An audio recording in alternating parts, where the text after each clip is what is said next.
This is Jonas J. Campbell from That Park Place, and this is Everything Woke About Star Wars Celebration, the all-ages fan convention put on by Lucasfilm, a subsidiary of the Walt Disney Company. The Star Wars is a drag panel. I am Chase. I go by akathatgayjedi online. This is Chase, an internet personality that is described by Chase as a non-binary YouTuber covering and queering all things Star Wars, Marvel, and Stranger Things. I'm Rebecca. I go by pencilscratchins online. This is Rebecca Frazier, who self-identifies as she, they. And they do amazing fan art. Already I'm confused at how many people are involved, but I think this is a singular they. Star Wars, it seems a little bit gay sometimes. I actually heard this a lot in the 1990s, but I think Chase means it differently than they did. I attribute Star Wars, and specifically the character of Rey, to be sort of a milestone in my own navigation of discovering and exploring my non-binary identity. Attribution of gender ideology to traditionally gendered characters. That's kind of dope that a piece of media can do that. Yes. Just keeping track, this panel acknowledges that the media we consume contributes to our philosophies on life. And I'd also like to thank Hayden Christensen, for his contribution to my discovery. Physical objectification of Lucasfilm characters at a Lucasfilm panel. We're very proud and grateful to Star Wars Celebration and Lucasfilm to be able to have a panel like this. I agree. I'm glad that Lucasfilm and Star Wars Celebration makes it clear where they stand on this issue. Americans, where queer and trans people have really become the scapegoats and targets for a lot of really hateful culture wars. This is great to hear. I also agree that we should stop using coercive political force to make people conform to a particular worldview. We're going to start with the prequels and politics and kind of explore the political side of drag. Oh, you mean resisting the politics of drag as the culture war. I think that technically makes what you're part of a crusade. Identity discovery and expression, and drag is the same. Dressing in drag as a form of identity as opposed to a thing that you put on. By doing drag, by even just expressing yourself in your actual identity. Again, clothing and dress as an expression of your true self. Bottom line is drag is forever. It's political, it's entertainment, it's identity, and it's so much more. It's everything, and therefore any resistance is therefore fascism. I'm just keeping track. And I have to start by talking about my girl, Asajj Ventress. She just represents such a fiery queer rebellion. Sexualization of children's cartoon characters by a Star Wars panelist. She's a babe, okay? The gender euphoria she must experience, I'm so jealous. I crave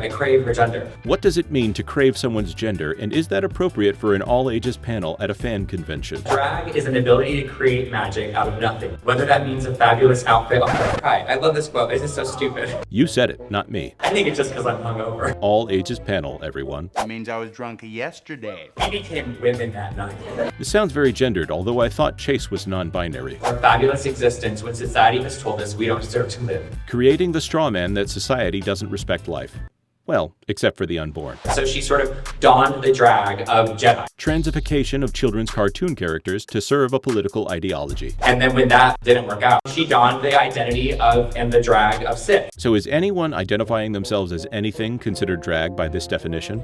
I guess I did drag myself to work this morning. She finally found herself donning the drag of bounty hunter. For those of you not familiar with this character, Asajj Ventress has always identified as female, and this person seems to be conflating drag with a person finding a new role in life.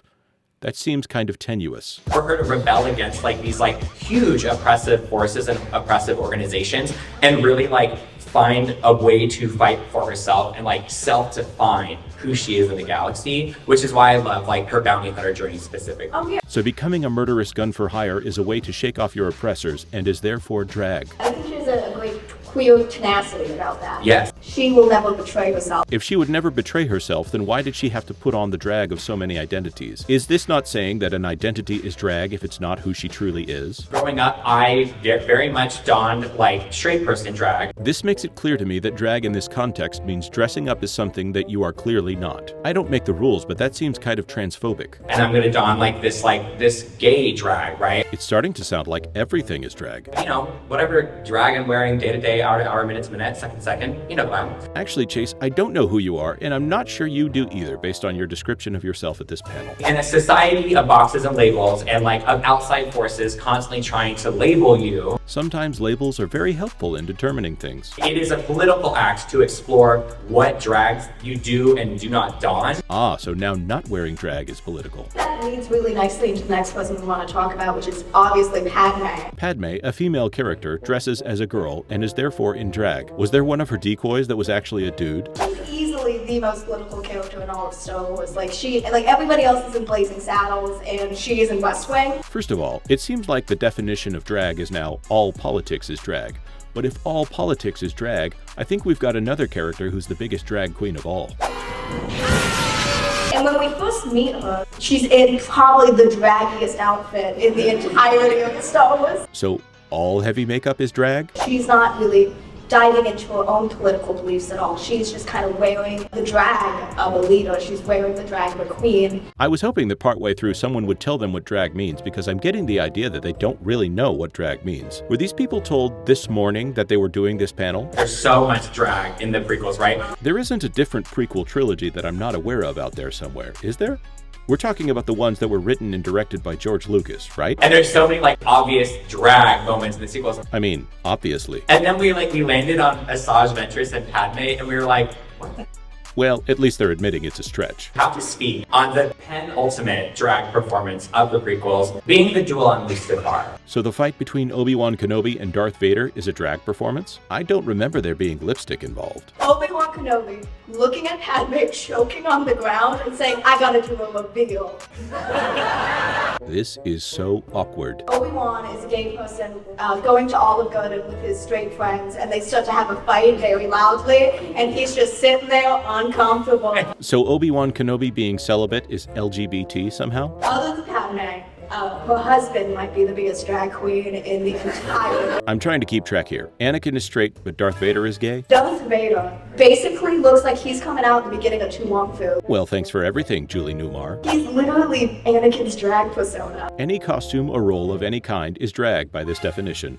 How disappointing for their argument. He's the representation we need. The co-opting of legacy characters to suit whatever LGBT narrative best serves the current regime. To me, Luke and Leia represent gender performance in such a satisfying way. Well, this ought to be interesting. When I think about my favorite queerness in Star Wars, it really is Luke and Leia for me. Abusing of words until they mean literally nothing. Because drag can be thought of in a lot of ways, for a lot of people, a celebration of gender and gender identity. So now drag is literally dressing up as the gender that you are, not just as the gender that you are not. We see Luke being very, very yearning, he's very Disney princess vibes. He's so pretty while he does it too. By this definition, longing for adventure is a feminine characteristic. Leia being the hero. She saved the trio at A New Hope. She picked up Luke at Empire Strikes Back. She's the moment. It's starting to sound like anyone doing literally anything is gender performance. Luke is overall more softer and a little bit more docile. Leia is prickly and outspoken. Assigning gender to all of these things seems counterproductive to the idea that gender is a social construct. Chase seems to be arguing against the idea that masculinity or femininity have overlapping traits. But don't worry, I'm sure Chase will walk that back as soon as Chase wants to put forward the idea that a legacy Star Wars character is actually LGBT. What? No. You could read all of this gender performance as either a subversion of societal expectations or a celebration of gender, and I just think that's one of my favorite things about them. So it could be for or against. Is that clear? Obviously. They were kind of designed to be kind of blank slates for everybody to put themselves onto. I'm not sure if the slates were that blank. We thought we'd talk about what's drag about Return of the Jedi. Obviously, the gay club that is Jabba's palace. So a criminal pit of murderers where people are fed to monsters is a gay club? I don't think that's the argument you want to make. And then we have Boish Leia, drag king moment. That is and she looks so good doing it. Do you remember when Lando was dragged into the Sarlacc? That was also drag. Something about this line is drag to me. Boba Fett, and then he just throws himself to that. That's drag, I don't know why. Honestly, trying to keep track of all the things that are drag to Chase is getting exhausting now. I don't think it means what you think it means. Sequels are misunderstood in ways of how gender flipped they are. They're gender screwed, they're screwy. Well, if they said it, it must be true. I relate to her in my gender identity in a way, and being told what my gender is, right, by society. Something happened during the pandemic where I got really confused in the best of ways. I really was well, do I like a man?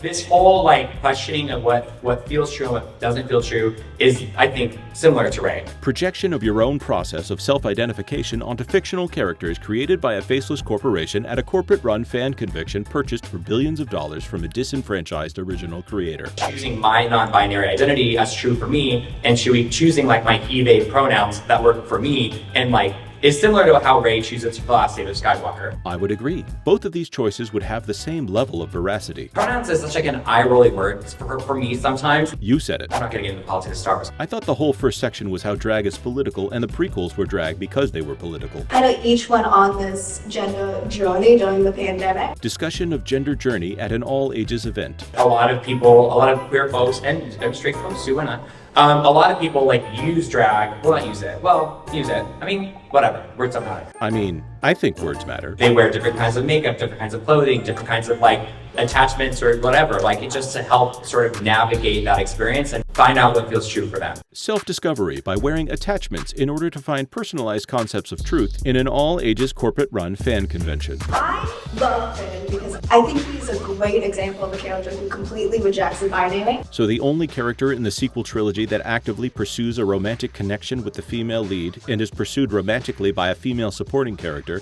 and then finds a girlfriend in the third movie completely rejects the gender binary? He's working with them about it, but it's like he's not 100% aligned with them. He's just kind of like there hanging out with his boyfriend. Because any character not stated to be disinterested exclusively in women must be base-level bisexual, right? A good example of another character who doesn't just jump from one binary to the other binary, and he doesn't need to define himself. So characters that are dedicated to a single role are putting on the drag of that role, and characters that are trying to figure out their role are non-binary. And we have yet another definition where everyone is LGBT. I would watch an entire series of just Finn talking about his gender experience. By your definition of gender experience, I believe that you just did that. We have to talk drag in the sequel trilogy. How refreshing. I was worried we might start to lose focus here. Maz's Castle, like that is another gay mecca. I'm sure the Islamic community appreciates your use of the term gay mecca. Snoke's Golden Day. Palpatine's costume change in The Rise of Skywalker. Does it help with representation to make the two most evil people in Star Wars drag? Like, I can't dress non-binary every day, but then I was like, what the hell does that mean? And it's all to make money for the fashion industry. Don't get me started on gendered clothing. I'm pretty sure that this is the conversation that George Lucas set out to have with the world when he approached Alan Ladd from 20th Century Fox all those years ago. Again, it's like poetry, so if they rhyme. Video was kind of created as a gay stereotype. Did this person hosting a Star Wars Celebration panel hosted by Lucasfilm and Disney just say that C-3PO is gay? You watch your language. I don't know, I've never seen Star Wars. Lol. Queer people are not all the same. For instance, I learned in this panel that some queer people are straight. It's kind of like that horizontal oppression thing where it's like queer people just police each other. There are bigger things outside of our range